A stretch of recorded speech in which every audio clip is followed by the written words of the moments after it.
Hello guys, आज मैं movie explain करूंगी अ क्वाइट प्लेस 2018 पार्ट 1। मूवी की शुरुआत होती है 89 डे से और दिखाया जाता है कि पूरा शहर सुनसान पड़ा होता है। एक लड़का मार्कस एक जगह बैठा होता है, तभी उसकी मॉम एवलीन उसे कुछ मेडिसिन देती है, लेकिन वो मेडिसिन की बोतल्स को बिना शोर किए हुए बड़ी सावधानी से उठाती है और इशारों से रेगन को बताती है कि मार्कस अब ठीक है। एक छोटा बच्चा ब्यू एक टॉय प्लेन को शेल्फ से गिरा देता है, लेकिन रेगन नीचे गिरने से पहले ही उसे पकड़ लेती है ताकि बिल्कुल भी शोर ना हो। ब्यू के फादर ली टॉय प्लेन की बैटरीज निकालकर उसे खेलने से मना करते हैं और पूरी फैमिली वहां से जाने लगती है, लेकिन ब्यू चुपके से बैटरीज उठा लेता है। पूरी फैमिली जब एक ब्रिज क्रॉस कर रही होती है कि तभी ब्यू एयरप्लेन में बैटरीज डाल ऑन कर देता है, जिससे शोर होने लगता है। उसका फादर ली उसे बचाने के लिए दौड़ता है, लेकिन एक खूंखार क्रिएचर आकर ब्यू को मार डालता है। नेक्स्ट सीन डे 472 पर शिफ्ट होता है। घर पर एक रूम में ली ने उन एलियन क्रिएचर्स के बारे में पूरी इन्फॉर्मेशन गैदर करी होती है कि वो क्रिएचर्स देख नहीं सकते, लेकिन वो साउंड की डायरेक्शन में अटैक करते हैं, इसलिए कोई भी किसी तरह की आवाज नहीं करता और सभी इशारों में ही बात करते हैं। एवलीन प्रेग्नेंट होती है, जो अपने न्यू बेबी के लिए एक sound proof box oxygen cylinder के साथ तैयार करती है ताकि बेबी के रोने की आवाज क्रिएचर्स को ना सुन सके। रात को जब रेगन और मार्कस लूडो खेल रहे होते हैं तो उनसे एक लैंप टूट जाता है। आवाज होने की वजह से सभी डर के मारे सहम जाते हैं, लेकिन वहाँ कोई क्रिएचर नहीं आता, बल्कि एक बिल्ली होती है जिसकी आवाज से क्रिएचर उसे मार डालता है। ली अपने रूम में एक हियरिंग डिवाइस बना रहा होता है। नेक्स्ट डे ली वो हियरिंग डिवाइस रेगन को दे देता है। ली और मार्कस मछली पकड़ने घर से बाहर चले जाते हैं। रेगन भी उनके साथ आने को बोलती है, लेकिन ली के मना करने पर वो नाराज होकर वहाँ से अपने रूम में चली जाती है और ली का हियरिंग डिवाइस पहनकर देखती है, जिससे उसे सब सुनाई देने लग जाता है और वो खुशी से घर से अपना बैग पैक करके निकल जाती है और वहाँ पहुँचती है जहाँ ब्यू की डेथ हुई होती है और काफी इमोशनल हो जाती है, क्योंकि वो ब्यू की डेथ के लिए खुद को जिम्मेदार मानती है और उसे लगता है कि उसके डैड उसे प्यार नहीं करते। इधर एवलीन भी ब्यू को याद कर काफी इमोशनल हो जाती है।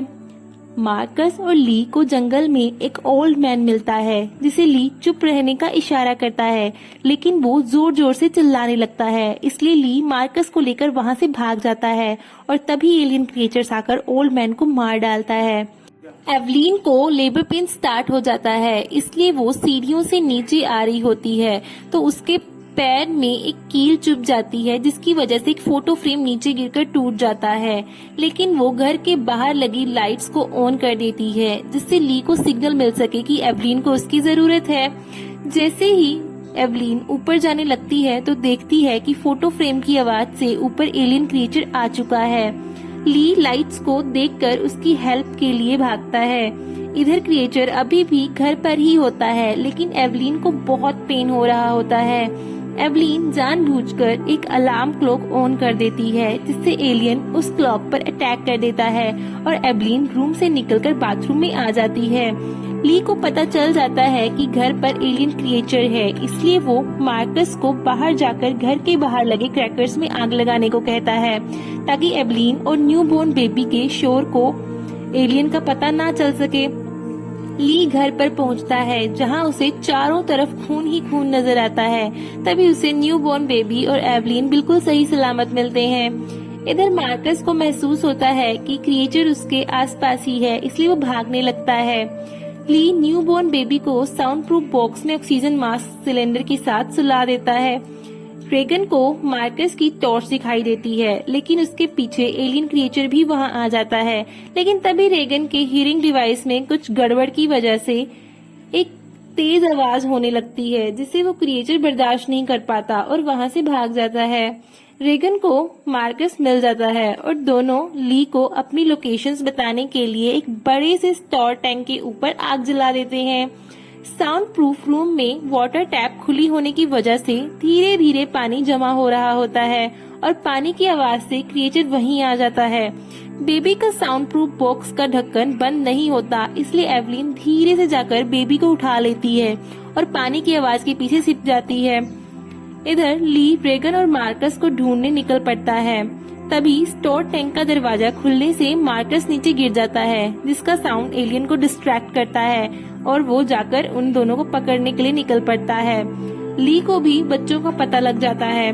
दोनों बच्चे अनाज में नीचे फंस रहे होते हैं और वो एक दूसरे की हेल्प करते हैं। एलियन स्टोर टैंक के अंदर पहुंच जाता है और बच्चों पर अटैक करने लगता है कि तभी हेयरिंग डिवाइस से सेम आवाज आती है, जिसे सुनकर वो फिर से भाग जाता है। ली बच्चों के पास पहुंच जाता है और उन्हें गाड़ी में छिपा देता है, लेकिन एलियन क्रिएचर ली पर अटैक कर देता है, जिसे सुनकर मार्कस चिल्ला पड़ता है और एलियन उसकी तरफ भागा आता है और गाड़ी को तोड़ने लगता है। अपने बच्चों को बचाने के लिए ली चिल्लाने लगता है और एलियन बच्चों को छोड़ ली को मार डालता है। ये सब कुछ एवलीन कैमरा से देख रही होती है। रेगन को पता चल जाता है कि उसके डैड उसे बहुत प्यार करते हैं। रेगन देखती है कि उसके डैड अपने रूम में एलियन क्रिएचर्स की वीकनेस का पता लगाने की कोशिश कर रहे होते हैं और वो रेगन की हियरिंग प्रॉब्लम को भी सॉल्व करने की ट्राई कर रहे होते हैं, तो वो काफी इमोशनल हो जाती है। तभी वहाँ पर क्रिएचर आ जाता है और टीवी स्क्रीन की आवाज सुनकर सब कुछ तोड़ देता है।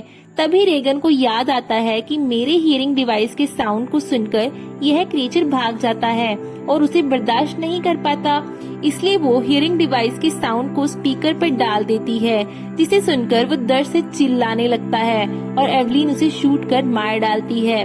गोली की आवाज सुनकर बहुत सारे एलियन क्रिएचर्स उनके घर की तरफ बढ़ते हैं, इसलिए रेगन, स्पीकर और एवलीन बंदूक के साथ रेडी हो जाती है और यही हमारी मूवी की एंडिंग हो जाती है।